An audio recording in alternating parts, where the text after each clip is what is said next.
আপনাদের সাথে আছি জিবা রহমান। শুরুতেই সংবাদ শিরোনাম। ঢাকা উত্তর সিটির উপনির্বাচন 3 মাসের জন্য স্থগিত করে রুল জারি হাইকোর্টের। এই বিষয়ে নির্বাচন কমিশনের তফসিল ও সার্কুলারের ওপর স্থগিতাদেশ। গোয়েন্দা রিপোর্টে ভরাডুবির খবরে আদালতের মাধ্যমে নির্বাচন স্থগিত করিয়েছে সরকার। অভিযোগ ডক্টর খন্দকার মোশাররফের।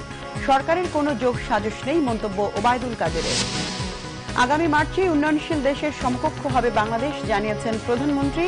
গতিশীল অর্থনীতি ও উৎপাদন বাড়াতে সবাইকে আন্তরিকভাবে কাজ করার আহ্বান। মিয়ানমারের সঙ্গে প্রত্যাবাসনের চুক্তি আমলে নিচ্ছেন না কক্সবাজারে আশ্রিত রোহিঙ্গারা। তাদের দাবি, মৌলিক অধিকার নিশ্চিত না হলে ফেরত যাবেন না, এখানেই মরতে প্রস্তুত। দেখছিলেন সংবাদ শিরোনাম। Wings clear lemon drink. এবার পুরো খবর। ঢাকা উত্তর সিটি কর্পোরেশন উপনির্বাচন 3 মাসের জন্য স্থগিত করে রুল জারি করেছেন হাইকোর্ট। নির্বাচন কমিশনের জারি করা এ বিষয়ক তফসিল এবং সার্কুলারের ওপর স্থগিতাদেশ দিয়ে সকালে এই রুল জারি করা হয়। বিচারপতি নাইমা হায়দার ও বিচারপতি জাফর আহমেদের একটি বেঞ্চ থেকে রুলটি জারি করা হয়। সিটি কর্পোরেশনের নতুন ওয়ার্ড হিসেবে অন্তর্ভুক্ত ভাটারা ও বেড়াইদ ইউনিয়নের চেয়ারম্যানরা উপনির্বাচন স্থগিত চেয়ে আলাদা দুটি রিট করেছিলেন। তাতে বলা হয়েছিল, তারা সিটি কর্পোরেশনে অন্তর্ভুক্ত হলেও এখনো পর্যন্ত নতুন ভোটার তালিকা প্রকাশ করা হয়নি, তাই তারা মেয়র পদে প্রার্থী হতে পারছেন না। মঙ্গলবার বিচারপতি সালমা মাসুদ চৌধুরী ও বিচারপতি জাফর আহমেদের সমন্বয়ে হাইকোর্টের বেঞ্চে রিট দুটি শুনানি হলে বুধবার আদেশের দিন ধার্য করা হয়। সে সময় রাষ্ট্রপক্ষের আইনজীবীরা নির্বাচন স্থগিতের বিরুদ্ধে তাদের অবস্থান তুলে ধরেন। যেহেতু আপনারা জানেন যে বিগত বছরের জুলাইয়ের দিকে ঢাকা উত্তর সিটি কর্পোরেশনে আরো 18টি নতুন করে ওয়ার্ড সংযুক্ত করা হয়েছে। এর ফলে যেটা হচ্ছে যে বর্তমানে দেখা যাচ্ছে সেখানে 1/3 অর্থাৎ প্রায় 33% আনইলেক্টেড ওয়ার্ড রয়ে গেছে। আজকে শুনানি শেষে আদালত রুল এবং স্টে দিয়েছেন, অর্থাৎ সিটি কর্পোরেশন যেই 9 জানুয়ারি যেই তফসিল ঘোষণার যে পরিপত্র জারি করেছেন সেটা 3 মাসের জন্য স্টে করা হয়েছে। বিএনপির স্থায়ী কমিটির সদস্য ডক্টর খন্দকার মোশাররফ হোসেন অভিযোগ করেছেন, গোয়েন্দা রিপোর্টে নিজেদের ভরাডুবি জানতে পেরেই উচ্চ আদালতকে দিয়ে ঢাকা উত্তর সিটি কর্পোরেশন নির্বাচন স্থগিত করিয়েছে সরকার। বলেন, নিজেদের লোক দিয়ে সরকার উচ্চ আদালতে রিট করিয়েছে। জাতীয় প্রেস ক্লাবে শহীদ রাষ্ট্রপতি জিয়াউর রহমানের 82তম জন্মবার্ষিকী উপলক্ষে আয়োজিত আলোচনায় এই অভিযোগ করেন বিএনপির স্থায়ী কমিটির এই সদস্য। ডক্টর খন্দকার মোশাররফ হোসেন বলেন, আগামী নির্বাচন সুষ্ঠু ও নিরপেক্ষ হলে ক্ষমতাসীনদের ভরাডুবি হবে। তিনি বলেন, আওয়ামী লীগ প্রার্থীদের জামানত বাজেয়াপ্ত হবে। অভিযোগ করেন, নানা ছলচাতুরি ও ষড়যন্ত্র করে আওয়ামী লীগ আবারও ক্ষমতায় আসতে চাইছে। তবে 2014 সালের মতো নির্বাচন আর বাংলার মাটিতে হতে দেয়া হবে না, হুঁশিয়ারি দেন তিনি। গণতন্ত্র ক্ষমতাসীনদের হাতে বন্দী উল্লেখ করে তিনি বলেন, দেশের মানুষ তাদের হাত থেকে মুক্তি চায়।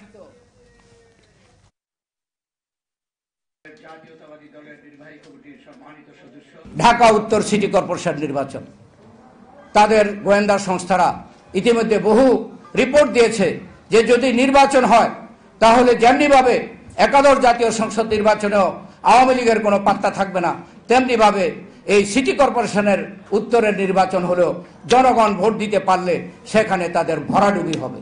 হাইকোর্টে তাদের লোক দ্বারা রিট করিয়ে তাদের ইঙ্গিতে হাইকোর্টের মাধ্যমে আজকে এই সিটি কর্পোরেশন নির্বাচন স্থগিত করে দেওয়া হয়েছে। ঢাকা উত্তর সিটি কর্পোরেশনের মেয়র উপনির্বাচন স্থগিতের বিষয়টি আদালতের, এতে সরকারের কোনো যোগসাজশ নেই, মন্তব্য করেছেন আওয়ামী লীগের সাধারণ সম্পাদক ওবায়দুল কাদের। দলের ধানমন্ডি কার্যালয়ে সংবাদ সম্মেলনে তিনি এ মন্তব্য করেন। ওবায়দুল কাদের বলেন, আওয়ামী লীগ নোংরা রাজনীতি করে না। 36টি ওয়ার্ডে কাউন্সিলর প্রার্থী চূড়ান্ত, কাজেই আওয়ামী লীগ কেন নির্বাচন বাতিল করতে চাইবে সেই প্রশ্নও রাখেন তিনি।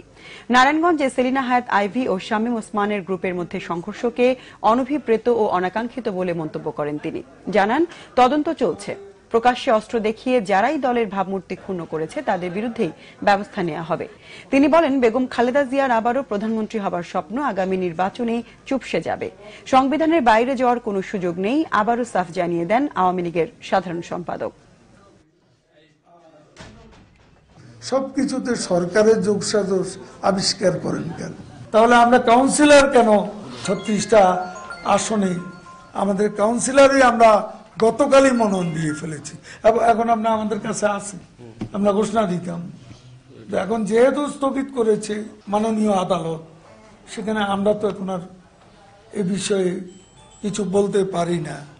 তা আমরা যদি আমাদের যোগসাজশ বিষয়টা খুব ভালো কথা না, এটা এ ধরনের এটা আওয়ামী লীগ নোংরা রাজনীতি করে না। প্রধানমন্ত্রী শেখ হাসিনা বলেছেন, আগামী মার্চে উন্নয়নশীল দেশের সমকক্ষ হবে বাংলাদেশ, আর তা অর্জন করতে গিয়ে বেশ কিছু সুবিধা হারাতে হচ্ছে। এই অবস্থায় দেশের অর্থনৈতিক ক্ষেত্রে গতিশীলতা আনা ও উৎপাদনশীলতা বাড়িয়ে তা পুষিয়ে নিতে সকলকে আন্তরিক হয়ে কাজ করার আহ্বান জানান তিনি।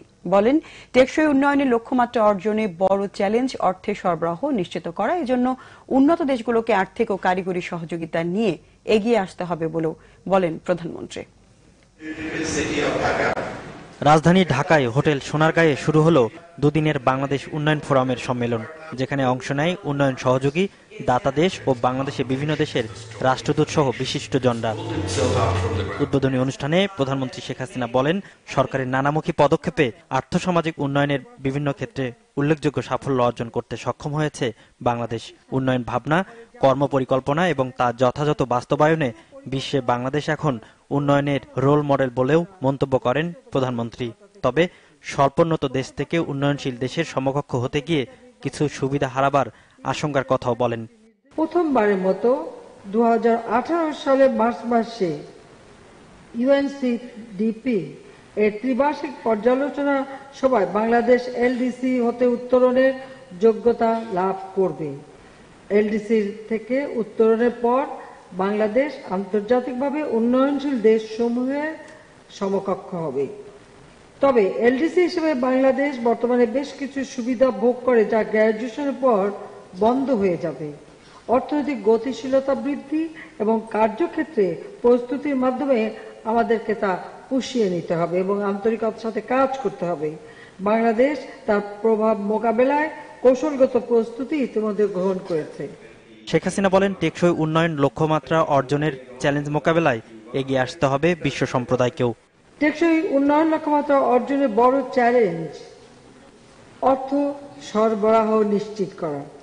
এই জন্য উন্নয়ন লক্ষ্যমাত্রা বাস্তবায়নে উন্নত দেশসমূহকে আর্থিক ও কারিগরি সহযোগিতা নিয়ে এগিয়ে আসতে হবে। পরিবেশ ও জলবায়ু পরিবর্তন মোকাবেলায় প্রথাগত আর্থিক সহযোগিতার পাশাপাশি বিশ্ব বাণিজ্য ব্যবস্থা যাতে দারিদ্র্য বিমোচন, কর্মসংস্থান সৃষ্টি সহ সার্বিক বৈশ্বিক উন্নয়নে অবদান রাখতে পারে, সে বিষয়ে আন্তর্জাতিক সম্প্রদায়কে আরো বেশি মনোযোগী হতে হবে।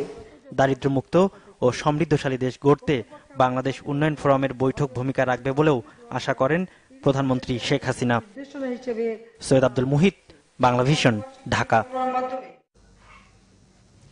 আগামী 6 মাসের মধ্যে ঢাকা বিশ্ববিদ্যালয়ের কেন্দ্রীয় ছাত্র সংসদ ডাকসু নির্বাচন অনুষ্ঠানের ব্যবস্থা নিতে নির্দেশ দিয়েছেন হাইকোর্ট। সকালে বিচারপতি সৈয়দ মোহাম্মদ দস্তগীর হোসেন ও বিচারপতি আতাউর রহমান খানের একটি বেঞ্চ এ নির্দেশ দেন। ডাকসু নির্বাচন অনুষ্ঠানে পদক্ষেপ নিতে 31 শিক্ষার্থীর পক্ষে 2012 সালের মার্চে বিশ্ববিদ্যালয়ের উপাচার্য, প্রক্টর ও ট্রেজারারকে আইনি নোটিশ দেন হাইকোর্টের আইনজীবী মঞ্জিল মোর্শেদ। বিশ্ববিদ্যালয় কর্তৃপক্ষ ওই নোটিশের কোনো জবাব না দেয়ায় সে বছরই 25 শিক্ষার্থীর হয়ে এ বিষয়ে হাইকোর্টে রিট আবেদন করেন মঞ্জিল মোর্শেদ। নির্ধারিত সময়ের মধ্যে ডাকসু নির্বাচন অনুষ্ঠানের ব্যর্থতাকে কেন অবৈধ ঘোষণা করা হবে না তা জানতে চেয়ে হাইকোর্ট গত 8 এপ্রিল একটি রুল জারি করেন। মঙ্গলবার রুলের শুনানি শেষ হলে বুধবার 6 মাসের মধ্যে ডাকসু নির্বাচন অনুষ্ঠানের আদেশ দেন আদালত। শুনানিতে রাষ্ট্রপক্ষে ছিলেন attorney general Mahbubey Alam. Zia orphanage trust মামলায় বিএনপি চেয়ারপারসন বেগম খালেদা জিয়ার পর অন্য আসামিদের যুক্তিতর্ক উপস্থাপন চলছে আদালতে। এই মামলার অভিযুক্ত আসামি ব্যবসায়ী শরফুদ্দিন আহমেদের পক্ষে যুক্তি উপস্থাপন শুরু করছেন তার আইনজীবী আহসানুল্লাহ। বুধবার সকালে রাজধানীর বকশীবাজারের বিশেষ জজ ড মোহাম্মদ আখতারুজ্জামানের আদালতে হাজির হন বিএনপি চেয়ারপারসন বেগম খালেদা জিয়া সহ মামলার অন্যান্য আসামিরা। খালেদা জিয়ার হাজিরাকে ঘিরে আদালত ও এর আশপাশে বাড়তি নিরাপত্তা নেওয়া হয়। আদালতে কার্যক্রম শুরু হওয়ার পর ব্যবসায়ী শরফুদ্দিনের পক্ষে যুক্তিতর্ক শুরু হয়। এই আসামির যুক্তিতর্ক উপস্থাপন শেষ হলে অপর আসামি সাবেক এমপি কাজী সলিমুল হকের যুক্তি উপস্থাপন শুরু হওয়ার কথা রয়েছে। বেগম জিয়া সহ এই মামলায় মোট 6 জন আসামি রয়েছে। যুক্তিতর্ক উপস্থাপন শেষে রায়ের জন্য তারিখ ঘোষণা করবে ড আখতারুজ্জামানের আদালত। রোহিঙ্গাদের মিয়ানমার